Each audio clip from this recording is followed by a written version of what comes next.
అందరికీ నమస్కారం.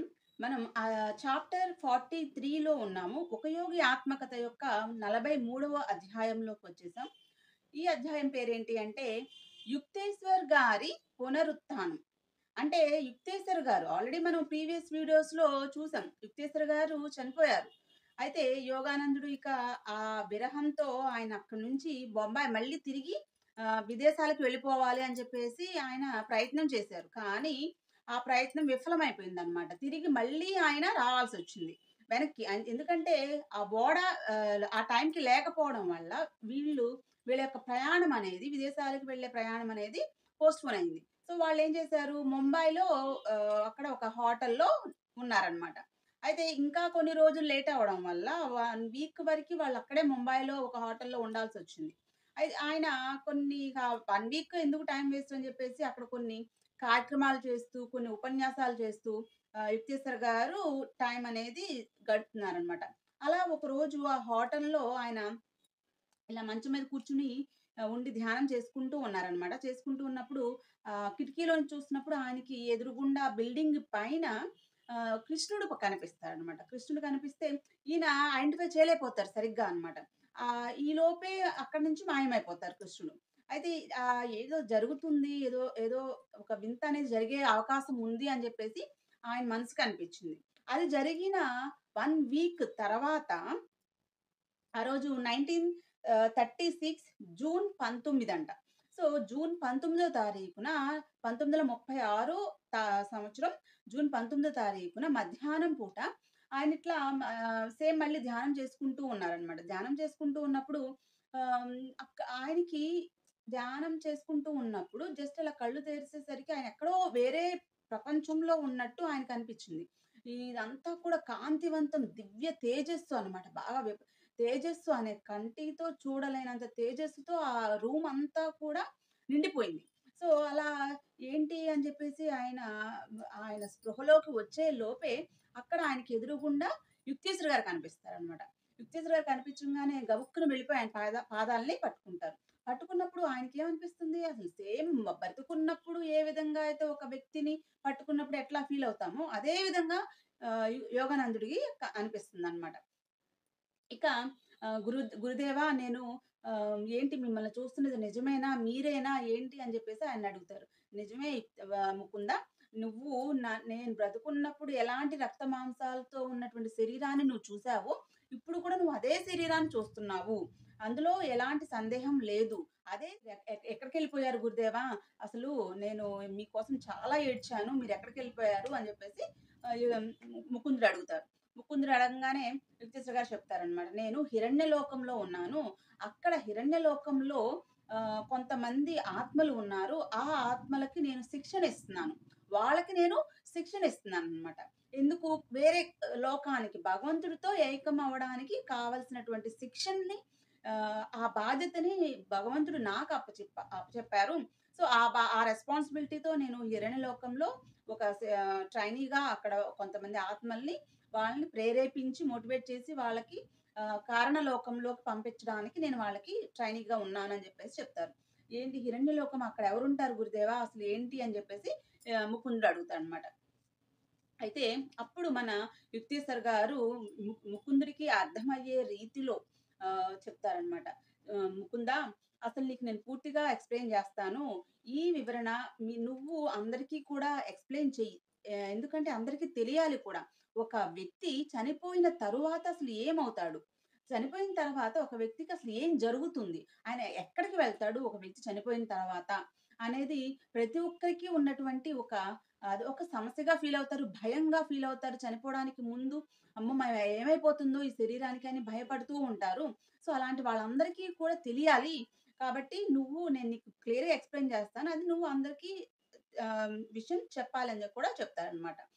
పోయిన తర్వాత ఆహ్, ఇప్పుడు ఇది మామూలుగా లోకాలనేవి 3 రకాలుగా ఉంటాయని చెప్పేసి యుక్తేశ్వర గారు చెప్పడం జరుగుతుంది. ఏంటా 3 లోకాలు? ఒకటి భౌతిక లోకం. ఇప్పుడు ఇక్కడ మనం చూస్తున్నటువంటిది భౌతిక లోకం. మనందరం ఉన్నాము. భౌతిక లోకంలో ఉన్నాము. ఓకే. ఈ భౌతిక లోకంలో ఏమేముంటాయి? ఈ భౌతిక లోకంలో అసలు ఏం జరుగుతాయి? మనకి అందరికీ తెలిసినయి ఏంటి? ఒక వ్యక్తి పుడతాడు. జీవిస్తాడు. నవ్వుతాడు, ఏడుస్తాడు, బాధపడతాడు, ప్రేమిస్తాడు. ఓకే. పెళ్లి చేసుకుంటాడు, డబ్బు సంపాదిస్తాడు. చివరికి జబ్బులతో బాధపడుతూ ఉంటాడు. అతని యొక్క బ్యాడ్ హ్యాబిట్స్ వల్ల జబ్బు వచ్చి బాధపడుతూ ఉంటాడు. ఆ తర్వాత ముసలితనంతో బాధపడతాడు. ముసలితనం తర్వాత చావు. ఇదే కదా! ప్రతి వ్యక్తి కూడా ఈ విధమైనటువంటి ప్యాటర్న్ అనేది కంపల్సరీ అతను ఆహ్, ఫాలో అవ్వాల్సిందే. అయితే ఇట్లా ముసలితనం వచ్చింది. చనిపోయిన తర్వాత ఆ వ్యక్తి ఎక్కడికి వెళ్తాడు అంటే నెక్స్ట్ లోకం ఏంటి అంటే సూక్ష్మ లోకం. భూలోకాన్ని వదిలి ఒక వ్యక్తి సూక్ష్మ లోకానికి వెళ్తాడంట. సో, అక్కడ ఏంటి అంటే ఆ సూక్ష్మ లోకంలో వ్యక్తి ఈ మాంసపు ముద్ద, ఈ శరీరంతో అతను ఉండడనమాట. ఒక సూక్ష్మ శరీరంతో అతను అక్కడ ఉంటాడు. ఏంటి తేడా ఏంటి? భౌతిక శరీరానికి, ఆ సూక్ష్మ శరీరానికి తేడా ఏంటి అంటే, భౌతిక శరీరంలో మామూలుగా ఏదైనా దెబ్బ తగిలిందనుకో, వెంటనే బ్లడొచ్చేస్తుంది. అండ్ ఆహ్, ఏజ్ అయిపోతా ఉంటుంది. జుట్టు ఊడిపోతా ఉంటుంది. ఇట్లా ఇవన్నీ మనకి కొన్ని రకాలైనటువంటి డిసీజ్‌తో మనం బాధపడుతూ ఉంటాం కదా! అయితే ఈ సెన్సెస్ గాని, ఈ ఇంద్రియాలు గాని ఏమీ సూక్ష్మ శరీరానికి ఉండదు. మరి ఏముంటాయి అంటే సూక్ష్మ శరీరంలో చక్రాస్ ఉంటాయి. మనకి పంచభూతాలతో తయారైనటువంటి చక్రాలు అండ్ ఆధ్యాత్మిక కన్ను ఇంట్యూషన్ పవర్ అనేది ఉంటుంది కదా! ఆధ్యాత్మిక కన్ను ఇక్కడ ఉంటుంది. అండ్ ఆహ్, బ్రహ్మ కమలం లాగా ఉన్నటువంటి సహస్రారం అనేది ఉంటుందన్నమాట. సో, ఒక వ్యక్తికి ఒకటే కన్ను అక్కడ. సూక్ష్మలోకంలో ఉన్న వ్యక్తికి ఒకటే కన్ను ఉండదు. 2 కళ్ళు ఉండవు. సో, ఒకటే కన్ను. అయితే అయితే అతను కావాలి అనుకుంటే గనక ఎలాంటి శరీరాన్నైనా కూడా అతను ఆకారంలో అతను ఊహించుకోవచ్చనమాట. ఫీల్ అయ్యాడనుకో అలా అయిపోతాడు. ఇప్పుడు ఇక్కడ భూలోకంలో మనం ప్రతిదీ కూడా డబ్బు సంపాదించడం గాని, ఏదైనా చేయాలి అంటే మనం అనుకున్న తర్వాత ఎప్పటికో అది జరుగుతా ఉంటుంది. దాన్నంతా ప్రాక్టికల్‌గా తెచ్చేసరికి చాలా టైం పడుతుంది. బట్ సూక్ష్మ లోకంలో అలా కాదనమాట. ఒక వ్యక్తి అనుకున్న వెంటనే ఒక్క క్షణంలోనే అతను మనసులో ఫీల్ అయితే చాలు. అతని ముందది ప్రత్యక్షమైపోతుందనమాట.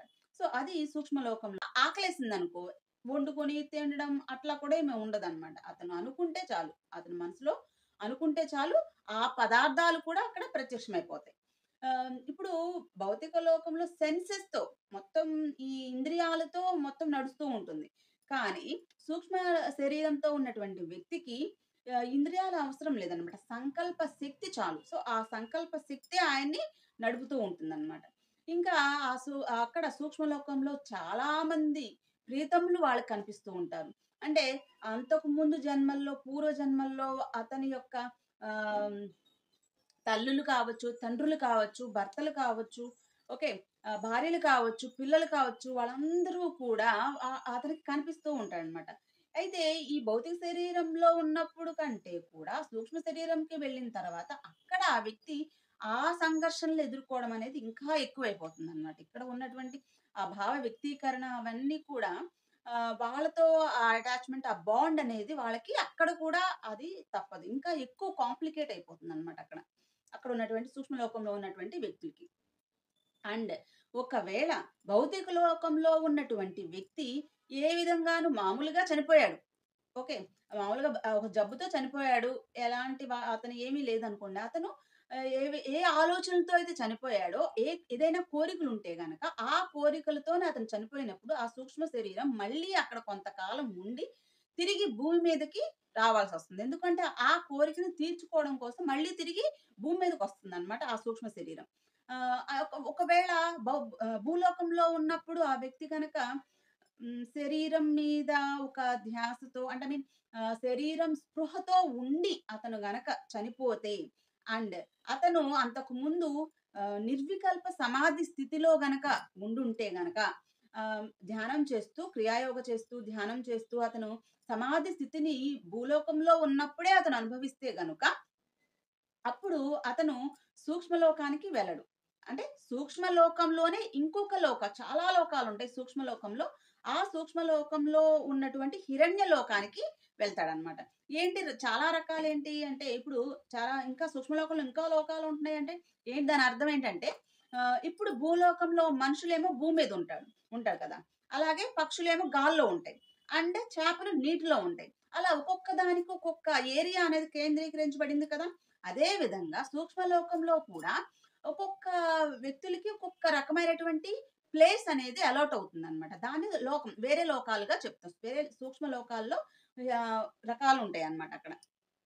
ఇప్పుడు ఆహ్, ఉ ఒకవేళ వాళ్ళ కోరికలతో, డిజైర్స్‌తో వాళ్ళు ఆహ్, కోపం, ద్వేషం అనే అసూయ అలాంటి రాక్షస స్వభావాలతో ఉండి వాళ్ళందరూ కూడా భూతాలు, పిశాచాలుగా ఆళ్ళందరూ ఒక ప్లేస్‌కి కేటాయించబడతారనమాట. అట్లాగే అలా కాకుండా వాళ్ళు మంచి వ్యక్తులు, సమూహాలు మంచిగా అందరితో మంచిగా ఉండి భూమి మీద ఉన్నప్పుడు వాళ్ళందరూ ఒక సమూహంగా ఏర్పడి వేరే ప్రదేశానికి వాళ్ళు కేంద్రీకరించబడతారనమాట. అండ్ అక్కడికి అలాట్ చేస్తారు. అలా ఇంకా ఇంకా ధ్యానం చేస్తూ వాళ్ళు ఈ జీవితం గడిపేసేసి పూర్తిగా భగవంతుడి మీద ధ్యాసతో వాళ్ళున్నవాళ్ళు హిరణ్య లోకానికి వెళ్తారనమాట. అట్లా డివైడ్ చేయబడతారనమాట మనుషులు చనిపోయిన తర్వాత. ఇప్పుడు ఇలా ఇక్కడ హిరణ్యలోకంలో ఇప్పుడు ఆ హిరణ్యలోకానికి ఆహ్, ట్రైనీ ఎవరు అంటే మన యుక్తేశ్వర్ గారు ఉన్నారనమాట. సో, హిరణ్యలోకంలో ఆయన అప్పుడు ఆయన అనుకుంటే భగవంతుడితో ఏకమైపోవచ్చు. కానీ భగవంతుడి యొక్క ఆజ్ఞానుసారము ఆయన హిరణ్యలోకంలోకి వెళ్లారు. కొంతమంది వ్యక్తులు మహావతార్ బాబాజీ గారు కావచ్చు, కృష్ణుడు కావచ్చు, జీసస్ కావచ్చు వీళ్ళందరూ కూడా మహాపురుషులు. అవునా? సో, వాళ్ళందరూ కూడా భూమికి ఎందుకొచ్చారు? మనలాంటి వాళ్ళని మోటివేట్ చేసి మన సోల్స్‌కి వాళ్ళ మోక్షాన్ని ప్రసాదించి ఇదిగో దారి ఇది. ఇది మీరు చేయాల్సిన పద్ధతి అని చెప్పేసి మనకి చెప్పడానికి, ఎక్స్‌ప్లెయిన్ చేయడానికి వాళ్ళందరూ కూడా భూమి మీదకి వచ్చారు మన కోసం. అది వాళ్ళు వద్దు అనుకుంటే అవసరం లేదు. ఎందుకంటే వాళ్ళు ఆల్రెడీ మోక్షం పొందేశారు. భగవంతుడితో వాళ్ళు ఏకమైపోయారు. కానీ మన కోసం వాళ్ళు ఇక్కడికి రావడం జరిగిందనమాట. భూమి మీదకి రావడం జరిగింది. అలాగే యుక్తేశ్వర్ గారు కూడా ఆయన అనుకుంటే హిరణ్యలోకానికి అవసరం లేదు. ఎందుకంటే ఆయన ఆల్రెడీ భగవంతుడితో కలిసిపోయారు. కానీ అక్కడ హిరణ్యలోకంలో ఇంకొంచెం ఆత్మలకి మోటివేట్ చేయడానికి అక్కడికి ఆయన ప్రవేశించబడ్డారనమాట. అయితే సరే ఇప్పుడు ఓకే. ఈళ్ళందరూ కూడా ఉన్నారు కదా! మిగతా వాళ్ళు ఎవరైతే సూక్ష్మలోకంలో సంకల్ప శక్తితో వాళ్ళ కోరికలు తీర్చుకుంటూ మళ్ళీ ఇంకా బలమైనటువంటి డిజైర్స్ ఉంటే మళ్ళీ భూలోకానికి వెళ్ళిపోతా ఉంటారు. మిగతా సూక్ష్మ లోకాల్లో ఉన్నటువంటి వ్యక్తులు. బట్ హిరణ్యలోకంలోకి వెళ్ళినటువంటి వ్యక్తులు చనిపోయిన తర్వాత హిరణ్యలోకంలోకి వెళ్ళినటువంటి వ్యక్తులు వాళ్ళు ఇంకా ఏదైనా చిన్న చిన్న కోరికలుంటే వాళ్ళు మళ్ళీ సూక్ష్మలోకానికి వచ్చి సూక్ష్మలోకం నుంచి భూలోకానికి వచ్చే అవకాశము ఉంటుంది. ఒకవేళ అక్కడ వాళ్ళ యొక్క ఆలోచనలు మారితే అక్కడ ఆ హిరణ్యలోకంలో ఉన్నప్పుడు ఇప్పుడు స్టూడెంట్స్ ఉంటారు కదా! ఒక క్లాస్ రూమ్‌లో స్టూడెంట్స్ ఉన్నప్పుడు వాళ్ళందరూ మంచివాళ్ళే. కానీ కొంతకాలానికి వాళ్ళు ఇదంతా నచ్చక ఏదైనా వాళ్ళ ఆలోచనలు మారొచ్చు. అలా మారినప్పుడు వాళ్ళు తిరిగి మళ్ళీ వెనక్కి రావడం జరుగుద్దనమాట. అలా కాకుండా ఒక బ్రైట్ స్టూడెంట్ లాగా నేను ఒక తెలివైన విద్యార్థిలాగా నా లక్ష్యం ఏంటి అంటే భగవంతుడే అని అతనికి గట్టిగా అనిపించినప్పుడు అతను హిరణ్యలోకంలో నుంచి నెక్స్ట్ కారణలోకంలోకి వెళ్ళడం జరుగుతుందనమాట. ఇక అక్కడ కారణలోకంలో ఏంటి? ఆ వ్యక్తి ఇక్కడ థాట్ ట్రాన్స్ ఆలోచనలనమాట. ఆలోచనలు, సెల్ఫ్ అనాలిసిస్, ధ్యానం ఇదంతా కూడా ఆ కారణలోకంలో జరుగుతుంది. భూలోకంలోనేమో సెన్స్ ఆర్గన్స్‌తో మనం పనిచేస్తాం. ఇంద్రియాలతో మనం పనిచేస్తాం. సూక్ష్మలోకంలోనేమో సంకల్ప శక్తితో మనం పనిచేస్తాం. అండ్ కారణలోకంలో వచ్చేసేసి ఆహ్, ఏంటి ఆలోచనలతో పనిచేస్తాం. అండ్ ఆహ్, సెల్ఫ్ అనాలిసిస్ మీద ధ్యానంతో మనం పనిచేస్తాం. అనుభూతి అనే ఆనందంలోనే వాళ్ళు ఎప్పుడు 24 అవర్స్ ఆ అనుభూతి అనే భావనలోనే వాళ్ళు గడుపుతారనమాట.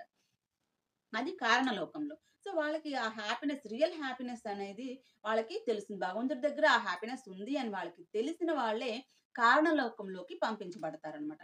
అక్కడ మళ్ళీ కారణలోకంలో కూడా వాళ్ళకి ఈ కొన్ని రోజులు ధ్యానం భగవంతుడి యొక్క ధ్యాస అప్పటికి కూడా ఇంకా ఇంక్రీజ్ అయ్యింది అంటేనే వాళ్ళు భగవంతుడిలో ఏకమైపోతారు. ఇక అది మోక్షం అన్నమాట. ఇక పూర్తిగా మోక్షం ఆ వ్యక్తికి అక్కడ శరీరం ఈ భౌతిక శరీరం అనేది ఎలక్ట్రాన్స్‌తో తయారు చేయబడుతుందన్నమాట. సూక్ష్మ శరీరం వచ్చేసేసి ఫోట్రాన్స్, ఫోట్రాన్స్ అంటే లైఫ్ ట్రాన్స్ అంటాం. అంటే ఫోటో అంటే లైట్. సో, లైఫ్ ట్రాన్స్‌తో తయారవుతుందన్నమాట. కాంతితో తయారవుతుందన్నమాట. సూక్ష్మ శరీరం అనేది కాంతితో తయారవుతుంది. అండ్ కారణ శరీరం వచ్చేసేసి థాట్ ట్రాన్స్ అంటే ఆలోచనల యొక్క ఎలక్ట్రాన్స్ అన్నమాట. థాట్రాన్స్ అంటాం వాటిని. సో, అట్లా కారణ శరీరం అనేది తయారవుతుంది. సో, ఇట్లా ఈ 3 లోకాల గురించి, వీటి గురించి మనకి మన యుక్తేశ్వర్ గారు పునరుత్థానం చెంది, మళ్ళీ ఆయన వచ్చి మన యోగానందుడు ముందు నిలబడి ఆయనకి క్లియర్‌గా ఈ లోకాల గురించి వివరించడం జరిగిందనమాట.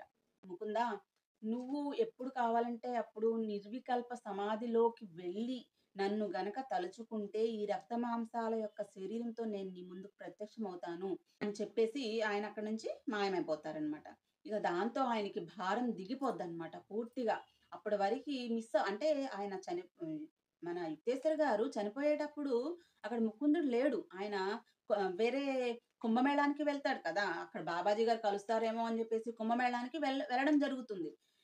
ఈయన మిస్సింగ్ ఫీలింగ్ అన్నమాట. అరే! నేను తప్పు చేశాను. నేను ఉండాల్సింది అని చెప్పేసి ఈయనకి బాగా బాధుంది. ఆ బాధంతా కూడా ఈ పునరుత్థానంతో యుక్తేశ్వర్ గారు మళ్ళీ కనిపించడంతో ఆయనకి తీరిపోయిందన్నమాట. సో, చాలా సంతోషంగా ఉందిప్పుడు మన యోగానందుడికి. సో, ఇది మన చాప్టర్ 43 యుక్తేశ్వర్ గారి యొక్క పునరుత్థానం. మళ్ళీ నెక్స్ట్ వీడియోతో మళ్ళీ మీ ముందుకొచ్చేస్తాను. అంతవరకు సెలవు. నమస్తే.